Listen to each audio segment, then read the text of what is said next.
And Doug, how did you get into the concept of tall poppy syndrome? Can you explain to me what that is, what that means, and why did you find it so interesting?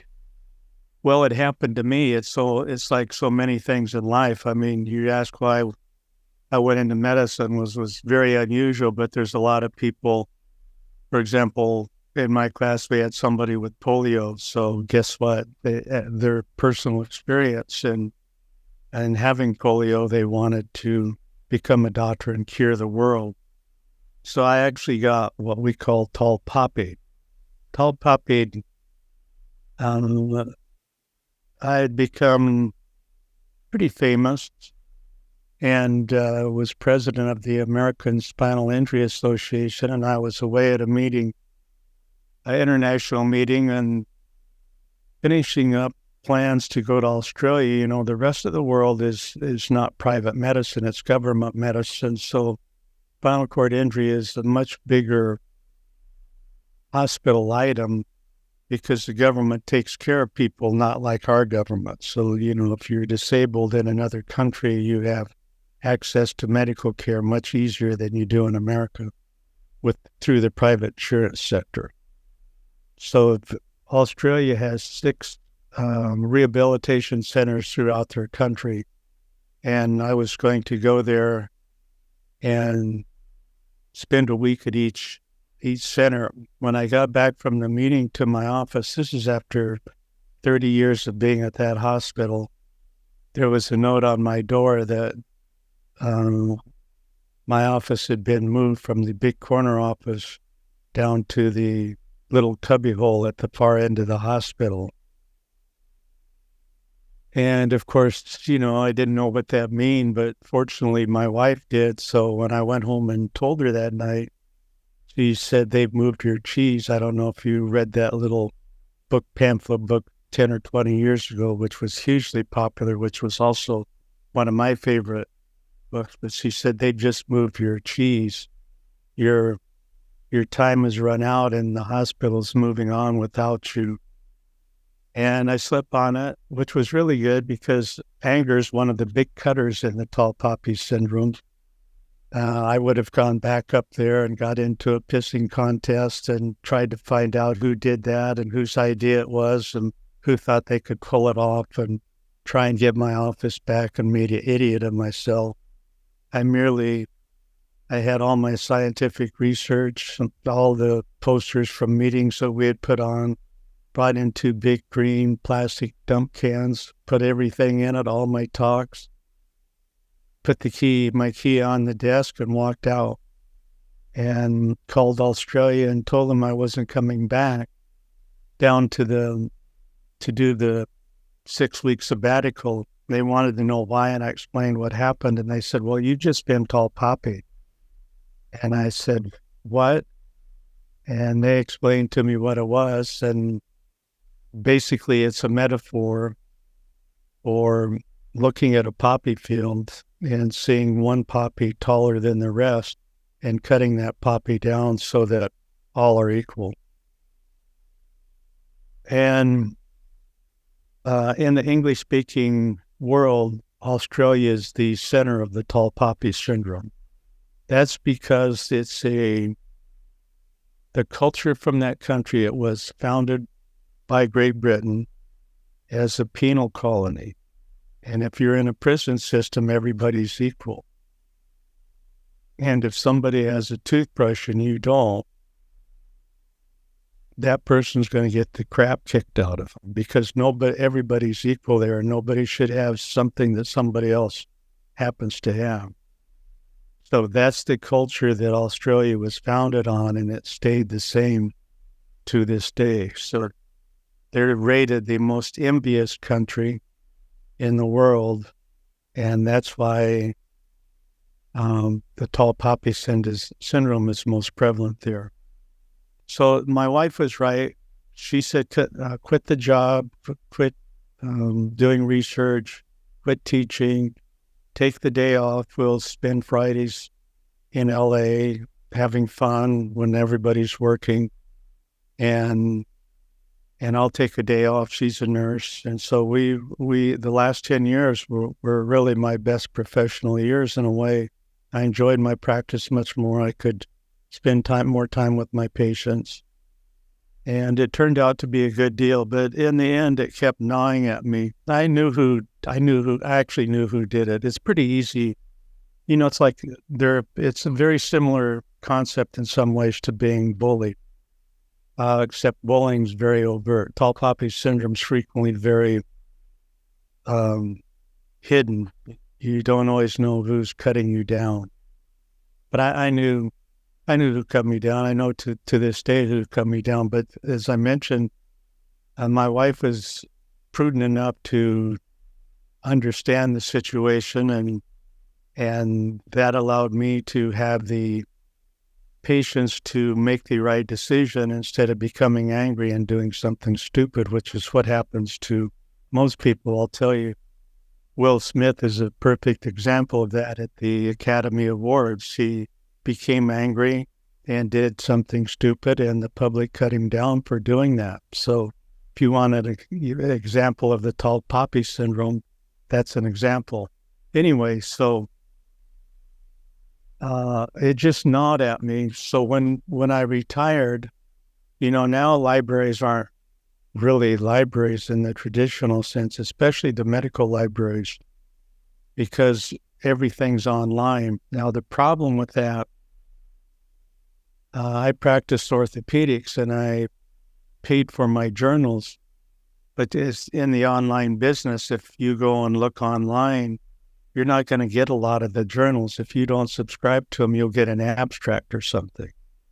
So being near a medical library is very helpful. So the first year I spent, actually, because I spent so much time in libraries and looking up research articles and photocopying them and all that stuff, I still went to the library, even though I was retired, and researched for a year the tall poppy syndrome worldwide. And then after I did my research, I then set up, just as I would any study, I set up with the premise and then set up how I was going to do the study. So the premise was that we didn't know about the tall poppy syndrome in America because we're the only country that worships the individual. And we, especially us on the West Coast, where rugged individualism and the wild, wild West came from. And the premise of my study was that it must be individualism versus egalitarianism, the Nordic countries' form of egalitarianism, the collectivism, the communism, all the isms that were just so different from all other cultures. So that must be, plus doing the investigative research of the syndrome itself, I looked at other countries to see if I could find tall poppy syndrome in them, which all of them I did. And all culture has them, and they'll have a different word or term for them and a different saying. For example, in Japan, it's the tall nail gets pounded down. In Holland, it's the tall tree captures all the wind. So most countries are very aware of the tall poppy syndrome, even though they may not use that particular metaphor. So I set what we call an observational study, which is not the table research of, experimenting on a rat, but I took the LA Times, the New York Times, Time Magazine, Wall Street Journal, probably a few other periodicals, and every day I looked for examples of the tall poppy syndrome in America. And guess what I found? I found the tall poppy syndrome was more prevalent in America than everywhere else in the world because of our individualism and because of our meritocracy. So everybody's up for getting promoted. How do you get promoted? You have to work hard. What's the easiest way to get promoted without working hard? Cut somebody down. Look at politics. And the professions are the worst. You know, if you're an attorney, you have a legal case, you got a 50% chance of winning. That's not very good odds. So you increase your chance by winning by helping cut the other party down or the attorney down. So at the end of the study, I had to say that the tall poppy syndrome was more prevalent in America than it was anywhere else in the world. And so that's why I actually then set out to write the book and try and inform America of its behavior, and mostly it's bad behavior, which is what the cancel culture is and a lot of things what's happening in America. So there's two things that are important for your audience. Your tall poppy is not my tall poppy. So it's a very subjective thing. You know, as soon as you turn Trump on, you're going to have 50% of the population up in arms and say he's not a tall poppy. And to them, he isn't a tall poppy. So don't get bent out of shape. It's no big deal. But the majority of people aren't tall poppies that get tall poppied.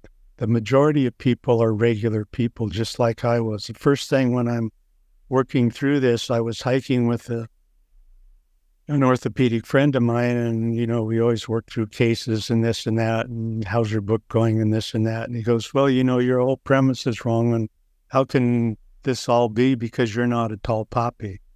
So that was a really eye-opening thing. So I had to work through how the syndrome worked for regular people. And then another lucky thing happens. The tall poppy syndrome cutter, the people that do most of the cutting are envious. Envy drives the world. When you look at me and I look at you, I'm checking out your mustache, your hair, the clothes you're wearing. It becomes automatic. You don't really understand. You don't really think about it, but you're already making judgments. And we're big on making judgments on people these days. Now you have the internet. Every time you turn it on, you make a judgment. And all these people doing all these selfies are subconsciously trying to make people jealous. Oh, look at this great place I'm at. Look at this wonderful meal I'm having. You're stuck home watching TV or studying. So envy drives the tall poppy syndrome. Number two is anger, such as I would have been, or Will Smith. And number three is just pure laziness, sloth. And so that's the peer-to-peer, and it happens within your family. I grew up in 7 kids, and in my family, my parents tried to keep all of us equal. There was no room for smarty pants in my family. As soon as somebody acted out and thought they were better than somebody else, it called for a quick hit on the head from my mother and my father. And then you go into school, and it's either going to be the tall poppy syndrome in school because of envy or bullying. Bullying's the most common by far. You have to differentiate between bullying and tall poppy syndrome. Bullying usually, as I mentioned, it's peer-to-peer. It's in your tribe. Bullying is actually a discrepancy in power. So that it's usually somebody stronger, somebody with authority over somebody that doesn't have it. It's more repetitive. And where tall poppy syndrome is more random. And then you go into the workplace, and it continues in the workplace. You go into your neighborhood, like I'm in my neighborhood here, and we have our own little neighborhood pride. Whoever fixes their yard up, then you gotta, if you're a real man, you gotta fix your yard up, or have the Christmas decorations or something. So it's, to the most people, subconscious. You don't understand what you're doing. You're just doing it. So it's really emotionally driven. Now, then you take the metaphor itself, where you do have a tall poppy. Let's use Harvey Weinstein. He's easy to pick on.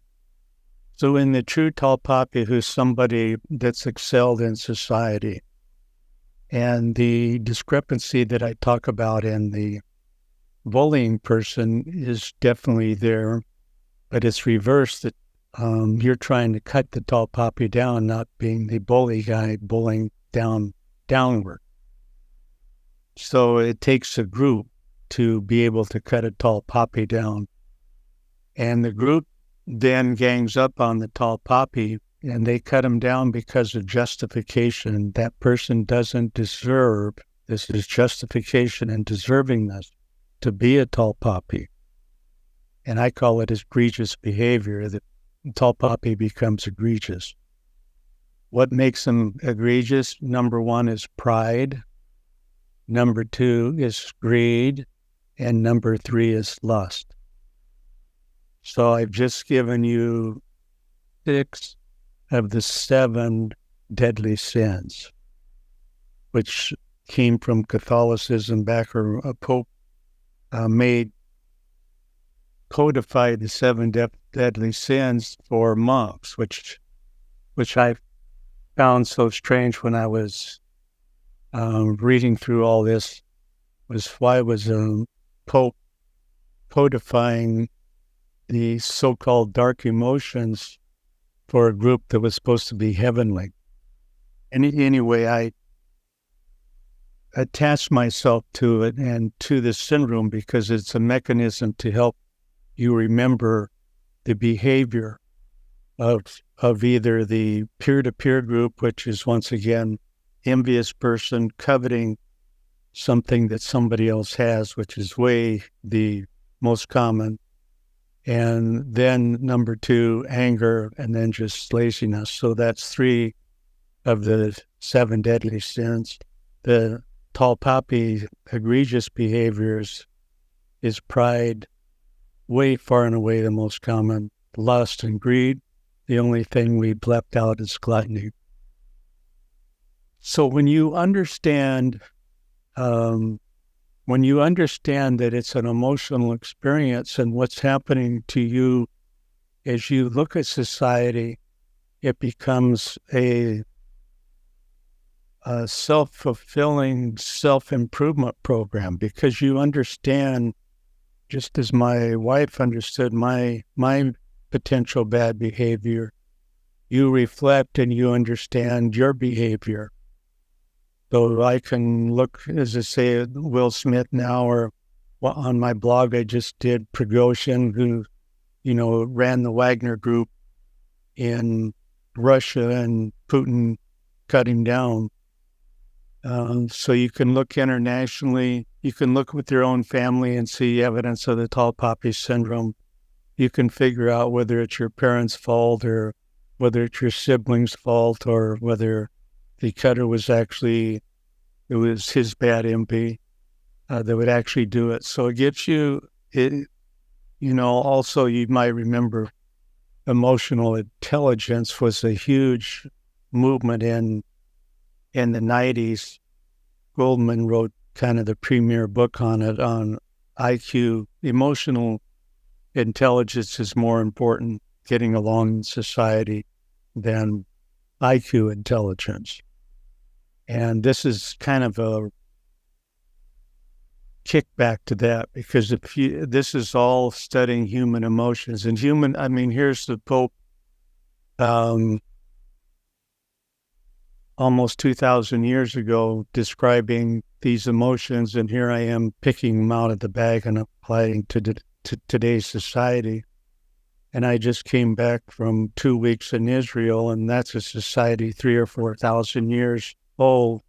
And if you go to Israel, all you see is the tall poppy syndrome. One sect after another sect, one racial group after another racial group. It's one culture versus another culture cutting each other down.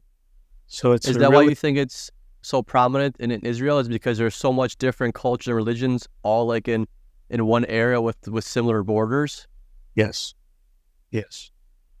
It was very I went there for a religious experience, and I got a lot of the tall poppy syndrome experience, but I didn't exactly get the religious experience. I still thought Bethlehem was going to be a little small farm town with a little manger. Instead, it's 250,000 people, and most of them are Muslims. And, there's only, which once was a Christian city, and now there's only 30,000 Christians there.